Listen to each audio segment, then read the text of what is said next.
நாங்க யார்கிட்ட போய் சொல்லுவோம்? குதிரை வண்டி போயிட்டே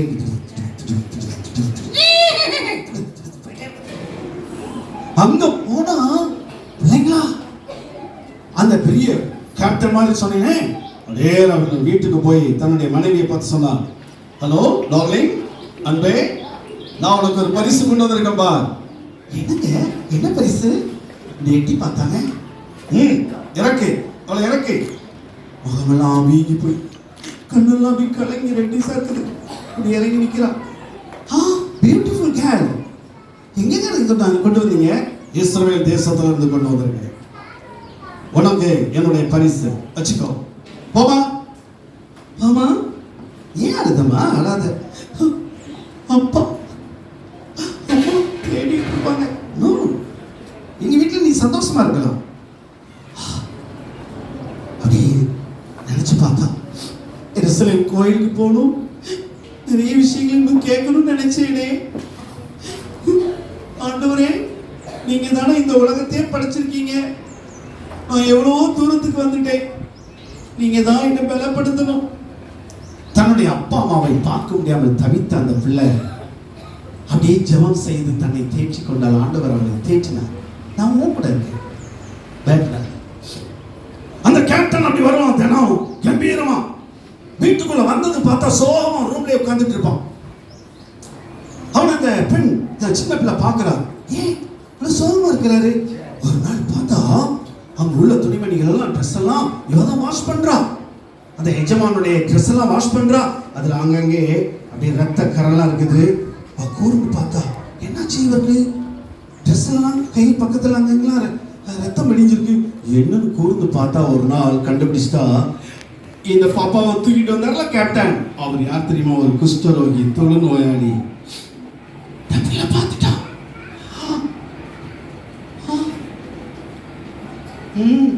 எங்க அப்பா அம்மா விட்டு என்ன பிரிச்சு கொண்டு வந்தீங்களா, உனக்கு இன்னும் குஷ்டரோகம் வரட்டும், புழு கொடுத்து சாவு, அப்படிலாம் அவன் நினைக்கல.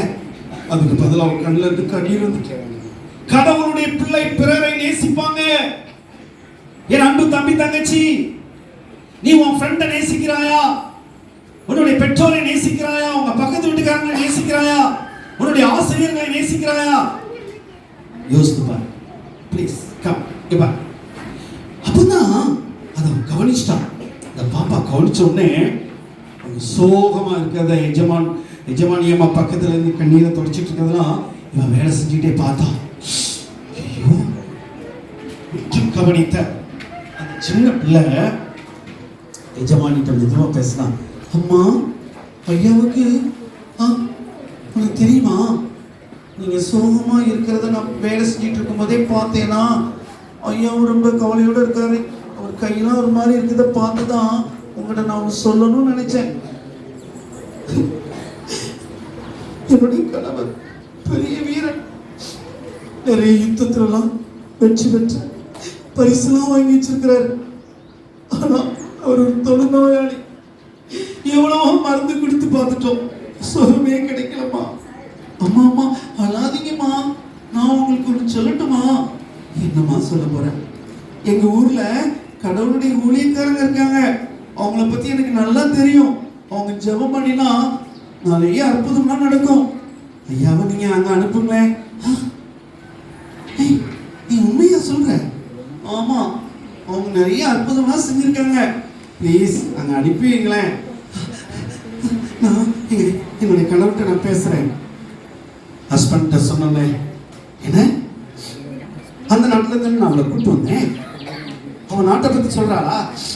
ஆமாங்க, நீங்க போய் பாருங்களேன் ப்ளீஸ்.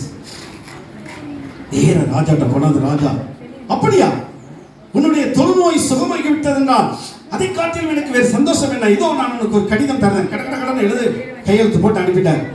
புறப்பட்டு வந்தார்கள் நிறைய பரிசு பொருளோட. அப்படி குதிரை வருது பாருங்க, ரத்தம் வருது, விளக்கரங்களோட வந்துட்டு இருக்காங்க. நேரா ராஜாட்ட போனாங்க. ராஜா அந்த கடிதத்தை பார்த்த உடனே அப்படியே எழுந்து நின்று தன்னுடைய அங்கே டர்னு கிழிச்சிட்டார். இஸ்ரவேல் நாட்டு ராஜா, தொழுநோயை சுகமாக்க நான் என்ன கடவுளா? இந்த சீரிய கேப்டன் வந்திருக்கிறாரு, அந்த ராஜா அனுப்பி வச்சிருக்கார் லெட்டர் கொடுத்து, என்ன பிடிக்கலான்ட்டு என்னுடைய நாட்டை எப்படி பிடிக்கலான்னு வந்தீங்களா? அரசே, ஏன் டென்ஷன் ஆறீங்க? உங்க ஊர்ல கடவுளுடைய ஊழியக்காரங்க இருக்காங்க அப்படிதானே நாங்க நினைச்சிருந்தோம். இல்ல நான் என்ன கடவுளா? அதுக்குள்ள பாத்தீங்கன்னா இந்த பாப்பா சொன்னால அந்த தீர்க்கதரிசி ஊழியக்கார ஐயா ஜெபம் பண்ணிட்டு இருக்கும்போது அப்படியே அவர் கண்ணு முன்னால ஒரு படம் ஓடுற மாதிரி இருக்குது. ராஜா அங்கே கிழிக்கிறாரு, இதெல்லாம் சத்தம் போட்டு நடக்கிறதெல்லாம் தெரியுது. உடனே தன்னுடைய வேலைக்காரனை கூப்பிட்டார். ஏய் கேசி இங்க வா. ராஜா எதுக்கு பாங்க போட்டு கிழிச்சு நடக்கான்? தைக்கிறதுக்கு ரொம்ப கஷ்டப்பட்டு நடப்பான். பிறகு கடவுள் தேவனுடைய மனிதன் இருக்கிறத மறந்துட்டானா? போய் சொல்லு, அந்த நாகமான் இங்க வர சொல். அந்த கேப்டன் பேர் நாகமான் புறப்பட்டு சொன்ன உடனே கேயாசி போய் சொன்ன உடனே ஐயோ நான் எலிசாவை மறந்தே போயிட்டேன். அங்க கூட்டு போப்பா, கூட்டு போ. அங்கே மட்டும் வீணாக்கி வச்சுட்டேனே. சரி பாப்பா அனுப்பி வச்சுட்டாங்க. வாசல் கிட்ட வரவும் எலிசா வீட்டுக்குள்ள இருந்து கேயாசியை பார்த்து சொன்னார். கேயாசி, நாகமான் உள்ள வர வேண்டிய அவசியம் இல்லை. நம்முடைய நதியில் யோர்தான் நதியிலே 7 தடவை மூழ்கச் சொல். ஐயா நீ உள்ள வர வேண்டாம். அவர் நான் பார்க்கணும்ல. நீங்க அந்த நதியில வர வழியில இருக்க அந்த நதி யோர்தான் நதி மேற்க இருந்து ஓடி இருக்குல்ல, அதில் நீங்க ஒரு 7 தடவை மூழ்குங்க ஐயா சொன்னாங்க. வேலைக்காரங்களாம் பக்கத்தில் நிற்காங்க. ஐயா என்னாச்சு, ஏன் டென்ஷன் ஆறீங்க? பின்னா என்ன நம்ம நாட்டில் இல்லாத ஆறா? ஆப்னா பர்பா பெரிய பெரிய ஆறு, அங்கதான் குளிக்க மாட்டேனோ? இவ்வளவு தூரம் வந்து இந்த நதியில 7 தடவை மூழ்கணுமா? இனி என் மேல கை வைப்பாரு, ஏதாவது ஜோம் பண்ணுவாருன்னு பார்த்தா இப்படி சொல்றாரு. எதுக்கு இப்படி வீணா போட்டு டென்ஷன் ஆகிட்டு? கௌரவம் உங்களுக்கு ரொம்ப கௌரவமா இருக்கு. பின்ன இல்லப்பா, இனி பார்க்க கூட இல்லை. அவரு கசப்பான மரத்து குடிக்க சொல்லி மடக்கு குடினா குடிப்பீங்கல்ல, அதெல்லாம் ரொம்ப ஈஸி தானே. யோர்தான் நதியில தானே ஒரு 7 தடவை மூழ்க சொல்லியிருக்காரு. வாங்க ஏன் கோபப்படுறீங்க? சரி யோர்தான் நதியில மூழ்க கரையில நின்று அவர்கள் சொன்னாங்க. 1 2 3 4 5 6 7 7 மூழ்கிட்டு எழுபன பார்த்தா ஐயா ஐயோ ஐயா உங்க மோகம் எப்படி இருக்கு தெரியுமா? சின்ன பிள்ளை மாதிரி இருக்கியா? நாகமான் தன்னுடைய கைகள் அப்படி பார்க்கிறான். என் விரல்கள், என்னுடைய விரல்கள், என் கைகள் அழகா இருக்கு. என் முகம் எப்படிமா இருக்கு? சின்ன பிள்ளை இருக்கீங்க, ரொம்ப அழகாயிட்டீங்கயா. ஐயோ இந்த மாதிரி ஒரு கடவுள் எங்கேயுமே நான் பார்த்தது இல்லை. இவர் தான் உண்மையான கடவுள், இவரைத்தான் நான் வணங்குவேன் சொல்லி புறப்பட்டு, ஒருவேளை எலிசாவுக்கு பரிசுலாம் கொடுத்தார், வேண்டான்ட்டாரு. புறப்பட்டு வந்தா அவருக்கு முன்கூட்டியே வீரர்கள் வந்துட்டாங்க. ஐயா சுகமாகி வராரு, பார்க்க அழகா இருக்காரு, வரவேற்பு தடபடலா இருக்கு, பயங்கர கூட்டம் நாகமான பார்க்க இருக்கு.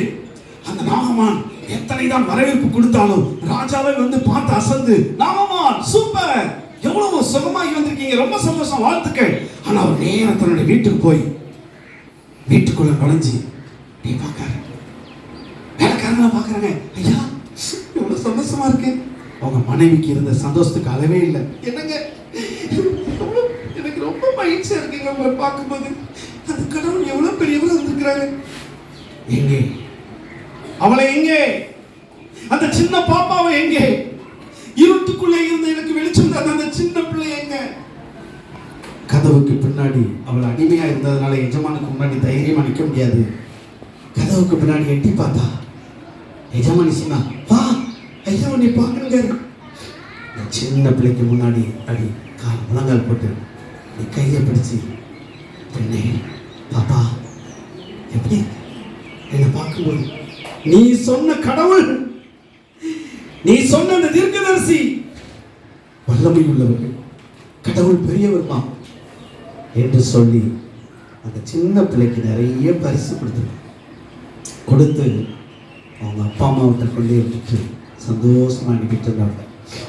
பிள்ளைங்களா தூரம் கடந்தாலும், அப்பா அம்மாவை விட்டு பிரிந்து போனாலும் அந்த பாப்பாவுக்கு எவ்வளவு விசுவாசம் இருந்துச்சு பாத்தீங்களா? உட்காரு, இப்பதான் இன்டர்வியூ போயிட்டு வந்தீங்க. நான் சொன்னேன் ஆரம்பத்துல 2 சம்பவம் சொன்னேன். இப்ப எத்தனை சம்பவம் சொல்லியிருக்கேன்? 1. அடுத்த ஒரு சம்பவம் ரொம்ப சீக்கிரமா சொல்லி முடிக்க போறேன். எல்லாரும் மிலிட்டரியா இருந்துக்கோங்க, ஜம்னு இருங்க. மிலிட்டரி அமெரிக்காவில் 1754ஆம் ஆண்டு அந்த வீட்டுல குடும்ப ஜெபம் நடக்குது, சூப்பரா நடக்குது. ரெஜினா சொன்னா, அப்பா நான் இன்னைக்கு நான் தான் ப்ரேயர் பண்ணேன். என்னப்பா? சரிம்மா ராபர்ட் சொன்னான், தம்பி நான் பைபிள் ரீட் நான் தான் பண்ணுவேன். அப்படி அருமையான பிள்ளைங்க. ஆண்டவர் மேல வச்சிருந்த விசுவாசத்துல அந்த குடும்பம் அப்படி தலை தோங்கி நின்னுச்சு.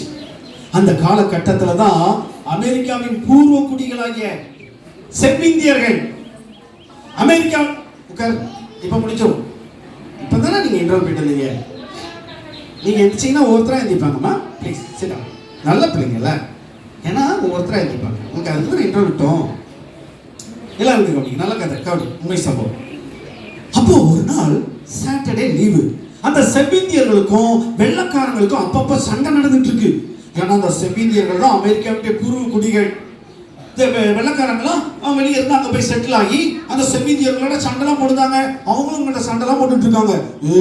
ஒரு நாள் லீவு பார்த்துக்கோ, ராபர்ட்டும் அவங்க அம்மாவும் எங்கேயோ பக்கத்துல ஒரு சொந்தக்காரங்க வீட்டுக்கு போயிட்டாங்களா.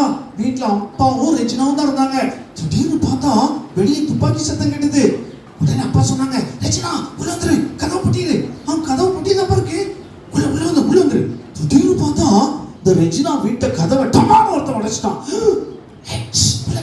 அப்பாவும் ஒதுங்கி நின்னாங்க. பாப்பா ஒழிஞ்சிட்டா. செவ்விந்தியர்கள் அப்படி வந்து நின்னாங்க. அப்பா மட்டும் அப்படி வெளியே சொன்னாங்க. அது வந்து துப்பாக்கி நிட்டாங்க. பாப்பா அங்க இருந்துகிட்டு, சுற்றாதீங்க, அப்பாவும் சுற்றாதீங்க. மூணு தோட்டம் அப்படி பாஞ்சுது பாருங்க. அப்படி சரிந்து விழுந்தாரு. இயேசுவே, அப்பா அப்பா அப்பா. 9 வயது சிறுமியாகி அந்த ரெஜினா செய்வது தெரியாத திகச்சின் அப்படியே வந்து அப்பாவை கட்டி பிடிச்சா. அப்பாக்கள் உயிர் அப்பா அப்பா. வா, ரெஜினாவை பிடிச்சு விட்டாங்க. விட்டுருங்க, இனி விட்டுருங்க, இனி ஒண்ணும் பண்ணிடாதீங்க, எங்க அப்பா அப்பா. தூக்கே. சின்ன பிள்ளைய எப்படி நாகமான் அந்த பிள்ளைய தூக்கிட்டு போனானோ அதே மாதிரி இவங்க தூக்கிட்டு போயிட்டாங்க. ரொம்ப தூரம் போனாங்க. அந்த பாப்பா மட்டும் இல்ல, திடீர்னு உள்ள புகுந்து அடிச்சு நிறைய பசங்களையும் பிள்ளைகளையும் கொண்டு போடுறாங்க. கிட்டத்தட்ட அவங்க 400 பேரை கொண்டு போயிட்டாங்க. வெள்ளக்காரங்களுக்கு திடீர்னு வந்ததுனால என்ன பண்ணுன்னு தெரியல. ஏன்னா அவங்களுடைய மிலிட்டரிலாம் அங்கங்க இருந்துச்சு. அதுக்குள்ள அவங்க வந்து பிள்ளைங்களெல்லாம் கொண்டு போயிட்டாங்க. செவ்விந்தியர்கள் ரொம்ப தூரம் கொண்டு போய் அந்த பிள்ளைங்களெல்லாம் உட்கார வச்சிருந்தாங்க. அந்த பிள்ளைங்க எல்லாரும் அழுதுகிட்டே இருந்தாங்க. அம்மாட்ட போகணும், அப்பாட்ட போகணும். இங்க நிறைய பேர் உங்க வீட்டுல அப்பாவும் அம்மாவும் யாரும் இல்ல, கொண்டுட்டோம் இல்ல, அப்பா இருக்காங்க, அம்மா இருக்காங்க. இந்த 400 பேர், 400 பேருக்கு அதிகமாக தான் இருக்காங்க. செவ்விந்தியர்களுடைய ஃபேமிலிலாம் அங்க இருந்து வந்திருந்தாங்க நிறைய பேர். உங்க வீட்டுக்கு ஒண்ணு கொண்டு போங்க, கொண்டு போங்க. வெள்ளக்காரங்களை பழி வாங்கினா இதுதான். ஒவ்வொரு பிள்ளையா கொண்டு போறாங்க. ரெஜினா 9 வயது சிறுமி. ஒரு பணக்கார வீட்டு செவ்விந்திய பணக்காரி ஒருத்தி வந்தா. ஒரு வயதான அம்மா, கணவர் கிடையாது. ஹலோ, நான் இந்த பிள்ளையை எங்க வீட்டுக்கு கொண்டு போறேன். கூட்டு போங்கம்மா, கொண்டு போங்க. மிலிட்டரிக்கு நமக்கு துப்பாக்கி தேவை, அதெல்லாம் தேவை, அதுக்கு நான் ரூபா கொடுத்துருங்க. ஆச்சு, ஒவ்வொருத்தரும் கொண்டு போயிட்டாங்க. அப்பா கவனி, தம்பி கவனி, முக்கியமான நேரம். ரெஜினாவை இந்த பெண்மணி ரொம்ப சித்திரவதை பண்ணா. அவன் ஒரு சாடிஸ். அவளை அடிச்சு தள்ளி சோரனை மோத வச்சு அவன் தலையில போய் அடிச்சு காயப்படுறதெல்லாம் பார்த்து ரசிக்கிறா. ரெஜினா அப்படியே அழுதா. அம்மாவும் தம்பியும் என்ன பண்ணுவாங்க? வெளியூர்ல இருந்து வந்து அப்பாவை பார்த்து ஐயோ. இந்த பாப்பா ரெஜினா அப்படியே அழுதுட்டு இருக்கும்போது, அவன் வீட்டில் இருக்கும்போது அம்மா சொல்லி கொடுத்த பாட்டு, அடிக்கடி அம்மா பாடுற பாட்டுலாம் ஞாபகத்துக்கு வருது. அதை நீ பாடுவா. தனிமை மிக பயங்கரம் தான், ஆயினும் நான் தனியன் அல்லன். இயேசு என்னோடு இருக்கின்றார், என் இயேசு என்னோடு இருக்கின்றார், இயேசு என்னோடு இருக்கின்றார். என்ன பாட்டு அது? இவ இங்கிலீஷ்ல பாடுதா. அந்த கிளவி சத்தம் போடுதா. ஒண்ணு இல்ல, வா இந்த வேலை செய். வருடங்கள் உருண்டோடியது. 10 ஆண்டுகள் ஆகிவிட்டது. 1764 இப்பொழுது ரெஜினா 19 வயது பிள்ளை. வெள்ளக்கார மிலிட்டரி கேப்டன் ஒருத்தர் வந்து அப்படி கம்பீரமா மதி நுட்பத்தோட வேலை செஞ்சுட்டு இருந்தார். செவ்விந்தியர்கள் நம்ம ஊருக்குள்ளலாம் புகுந்து நிறைய தொந்தரவு பண்ணியிருக்காங்க. நம்ம பிள்ளைகள் எல்லாம் நிறைய கடத்திட்டு போயிருக்காங்க. திடீர்னு அவங்களை தாக்கணும், ரெடியா இருங்க. எல்லாம் ரெடி ஆயிட்டாங்க. செவ்விந்தியர்களுடைய கேம்ப் தள்ளி இருக்குது. ஒரு நாள் திடீர்னு அவங்க அசந்து இருக்கிற இடத்துல உள்ள புகுந்துட்டாங்க. புகுந்து நிறைய பேர் பிடிச்சிட்டாங்க. அதோட தலைவனை பிடிச்சிட்டாங்க. துப்பாக்கி தலைக்கு நேரம் வச்சிருந்தாங்க. எல்லாரும் ஆயுதங்களை கீழே போட சொல்லு, எல்லாம் கொண்டு வந்து இறக்கி சொல்லு, எல்லாம் கொண்டு வந்துங்கப்பா. துப்பாக்கிகள் எல்லாம் கொண்டு வந்து வச்சுட்டாங்க. சொல்ல சில ஆண்டுகளுக்கு முன்னாடி எங்க பிள்ளைங்களாம் நிறைய பேர் கொண்டு வந்து எங்க இருக்காங்க? அது வந்து பல இடங்கள்ல இருக்கிறாங்க. அவங்க எல்லாம் பல இடங்கள்ல இருக்கிறாங்க. நாங்க உனக்கு டைம் தரேன், 24 hours எல்லாரையும் கொண்டு வந்துரு. தெரியுங்களா உனக்கு எங்க இருக்காங்கன்னு? யாரும் செத்துருக்க கூடாது, பாத்துக்கோ. அது வந்து ஒருத்தர் வாங்கிட்டு போயிட்டாங்க. கொண்டு வா. எல்லாரையும் தகவல் கொடுத்து வந்துட்டாங்க. பாருங்க, எல்லாருமே 10 வருஷம் கழிச்சு வந்திருக்காங்களா? நிறைய பேருக்கு நடக்க கூட முடியல. நிறைய பேருக்கு கண்ணுல காயம் ஏற்பட்டு பார்வை இழந்திருக்காங்க. சித்திரவதை. அதுல ரெஜினாவும் கூட விழிஞ்சு போயிருந்தா. அப்படியே அவ விழிந்து ஒரு மாதிரி கஷ்டப்பட்டு தான் நடந்து வந்தா. 19 வயசுனா காலேஜ் படித்து துள்ளி ஓடக்கூடிய ஒரு வயசு. ஆனா அவன் நடக்கும்போது கஷ்டப்பட்டு நடந்து வந்து நிற்கிறா. அந்த மிலிட்டரி கேப்டன் போய் பார்த்தார். எங்க பிள்ளைங்களெல்லாம் இப்படி பண்ணி வச்சிருக்கீங்களா? அவங்களுடைய பேசும் மொழி இங்கிலீஷை கூட அவங்க நிறைய பேர் மறந்துட்டாங்க. 10 வருஷம் ஆயிட்டு அவங்களுடைய மொழியை தான் பேசுறாங்க, செவ்விந்தியருடைய மொழி. எல்லாரையும் வண்டியில ஏத்துறாங்க. ஒரு பட்டணத்தில் அவங்கள பிள்ளைகளை, பொம்பளை பிள்ளைங்களை தனியாக, ஆம்பளை பிள்ளைங்களை தனியாக வச்சு அவங்களுக்கு நல்ல சாப்பாடு கொடுத்து, ட்ரெஸ் எல்லாம் கொடுத்து, நல்லா அவங்கள குளிக்க வச்சு எல்லாரும் உட்காச்சிருந்தாங்க. அவங்கள செவ்விந்திய பாஷை பேசுகிற ஒருத்தர் வந்து சொன்னான், இங்கிலீஷ்காரன். ஒன்றும் இல்லைம்மா, கவலைப்படாதீங்க. உங்க அப்பா உங்க வீட்டில் யார் உயிரோடு இருக்காங்களோ அவங்க வருவாங்க, அப்பாவோ அம்மாவோ வருவாங்க, உங்களை கூப்பிட்டு போவாங்கன்னு. எல்லாருக்கும் சந்தோஷம். அப்படி வந்தாங்க. இவங்க எல்லாரும் வரிசையாக நிற்கும் போது அவங்க வந்து அப்படி பார்த்து அடையாளம் பார்த்துட்டு கூட்டிட்டு போனாங்க. சிலருக்கு அவங்க பிள்ளைகள் அடையாளமே தெரியல. ஏன்னா இவங்க பேசுறது புரியவும் இல்லை. என் பிள்ளை இதுவா என் பிள்ளை? அவங்க கண்ணத்துல ஒரு மச்சம் இருக்கும். மண்ணா இருக்குது, என் பிள்ளை தான். இப்படி அடையாளத்தை பார்த்து சொன்னாங்க. ரெஜினா அம்மா மறுநாள் வந்துட்டாங்க.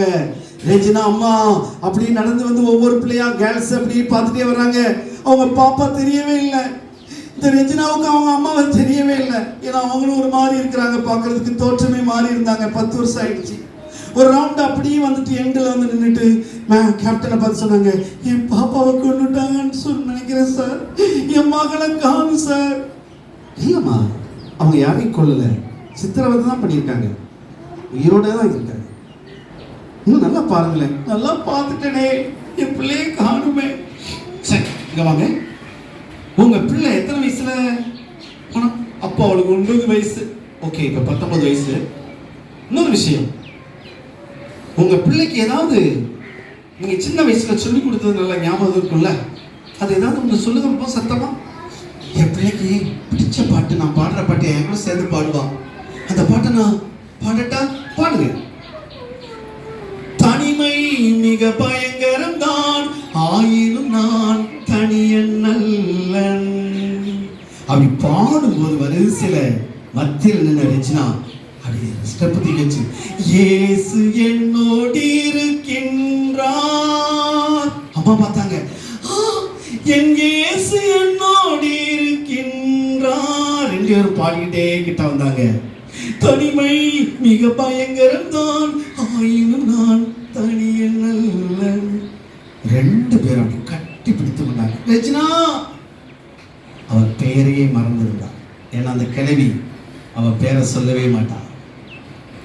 இப்ப சொன்னா சின்ன வயசுல 9 வயசுல விரும்பி பாடிய பாட்டு, கடவுள் என்னோடு இருக்கிறார், இயேசு என்னோடு இருக்கிறார். தூரம் கடந்தாலும், அடிமையை வாழ்ந்தாலும், தன் பெயரை மறந்தாலும், தன் மொழியை மறந்தாலும், அந்த பாட்டை மறக்காமல் இயேசுவை உறுதியாய் பற்றி விசுவாசத்தோடு பிடித்துக் கொண்டிருந்த அந்த ரெஜினா தன் அம்மாவிடம் வந்து சேர்ந்து விட்டார். இல்லைங்களா? அம்மாவுக்கு இருந்த சந்தோஷத்துக்கு அளவே இல்லை. கேப்டன் தன்னிடத்திலிருந்து அந்த கண்ணீரை துடைத்துக் கொண்டார். அவர் பெரிய மனிதன். ஆனால் இந்த சம்பவத்தை பார்த்து கண்ணீரை துடைச்சிட்டார். சின்ன வயசுல நீங்க சொல்லி கொடுத்தது பாத்தீங்களா? தனிமை மிக பயங்கரம் தான், ஆயினும் நான் தனியன் நல்லன். தனிமை பயங்கரமான சூழ்நிலை தான், ஆனா நான் தனிமை இல்லை, இயேசு என்னோடு இருக்கிறார். ரெஜினா மிகுந்த சந்தோஷம். வீட்டுக்கு வந்தா தன்னுடைய தம்பியை பார்த்து ஆனந்தம் அடைந்தாங்க. தம்பியோட வந்திருக்கிறோம் பிள்ளைங்களா. அப்படியே நம்ம முழங்கால் படிக்கிடுவோம்.